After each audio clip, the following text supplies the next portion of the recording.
Watanzania, tuko tayari? Tuko tayari kupoteana? Kwa sababu kuanzia sasa hivi dakika hii internet inazimwa. Tuko tayari? Kila mtu ameshajiweka tayari kisaikolojia. Internet inaenda kupotea. Tarehe 29, jamani, tarehe 29 Oktoba. Kila Mtanzania ni barabarani.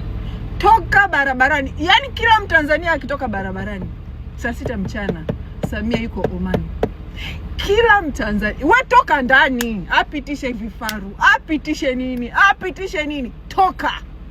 Na sababu ya kutoka ni kwa sababu tukishatoka wengi hawawezi kufanya kitu. Na cha pili ni kwa sababu jeshi letu la wananchi liko nyuma yetu. Linasubiri afanye chochote cha kinyama. Chochote hata kimoja.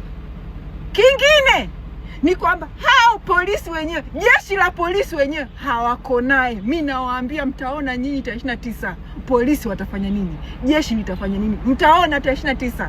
Huyo mama atoboi kwa sababu hana jeshi la polisi upande wake, hana jeshi la wananchi.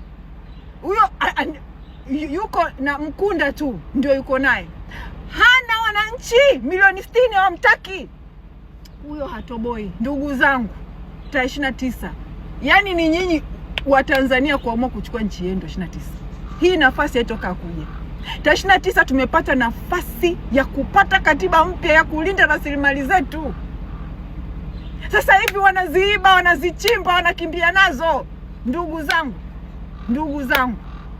zangu, tuokoe nchi tarehe 29 Oktoba. Tuokoe nchi, tupate katiba mpya, turudie uchaguzi ambao kila Mtanzania moyo wake utakuwa mweupe. Yuko anaona haki inatendeka.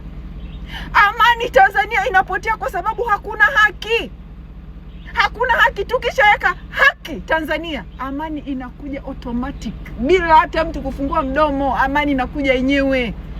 Tutafute haki, tuitafute haki. Kama wewe ni Mtanzania unayetaka amani Tanzania, toka ndani tarehe 29 kaitafute haki ili nchi ipate amani.